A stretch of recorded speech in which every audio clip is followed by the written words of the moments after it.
Sekarang tibalah saatnya kami meminta persetujuan fraksi-fraksi terhadap rancangan undang-undang tentang perubahan atas Undang-Undang Nomor 34 Tahun 2004 tentang Tentara Nasional Indonesia.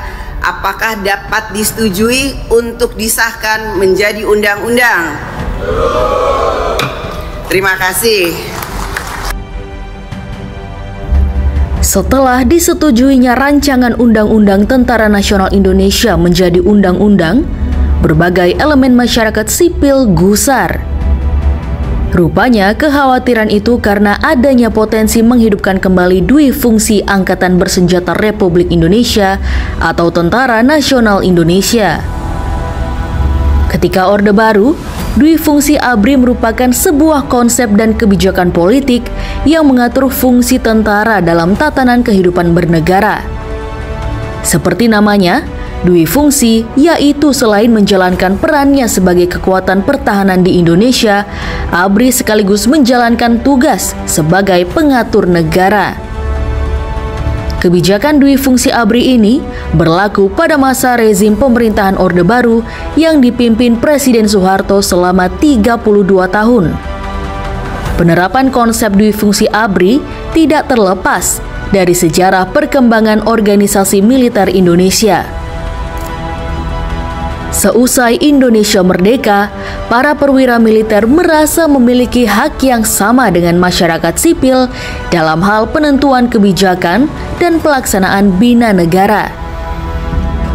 Dui fungsi ABRI dilegalkan oleh Soeharto pada tahun 1982 melalui Undang-Undang Nomor 20 tahun 1982 tentang ketentuan-ketentuan pokok pertahanan keamanan negara Republik Indonesia. Berangkat dari gagasan tersebut, ABRI berhasil melakukan dominasi terhadap lembaga eksekutif dan legislatif pada pemerintahan Orde Baru. Sejak era 1970-an, sudah banyak perwira aktif ABRI yang menduduki kursi di DPR, MPR, maupun DPD tingkat provinsi. Hal ini tentunya berpengaruh pada kondisi sosial dan kehidupan politik di Indonesia. Revisi Undang-Undang TNI yang baru memperluas jabatan kementerian dan lembaga yang dapat diduduki oleh prajurit aktif TNI. Hal ini dimaknai banyak pihak sebagai tanda kembalinya dui fungsi ABRI. Pasalnya, dominasi militer dalam ranah sipil menimbulkan berbagai kritik, terutama terkait dengan praktik otoritarianisme dan pelanggaran hak asasi manusia.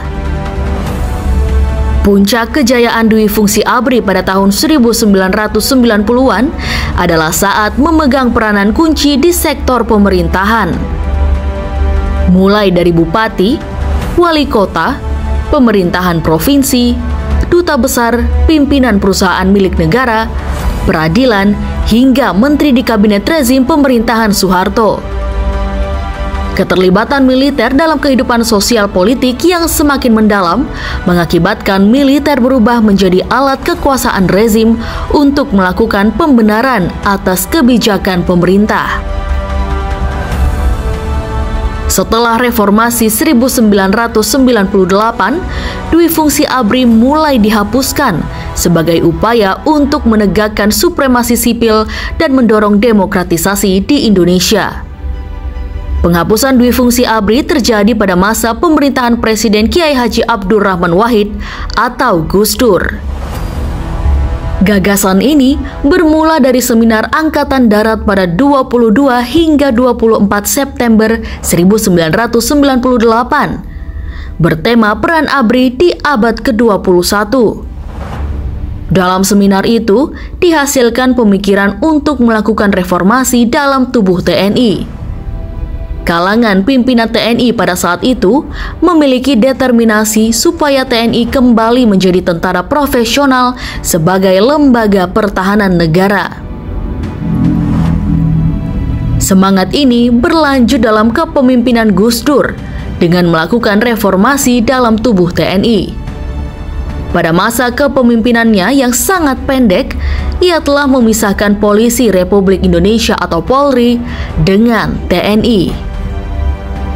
Gus Dur juga mencabut dui fungsi ABRI sehingga mengakibatkan TNI harus melepaskan peran sosial politiknya.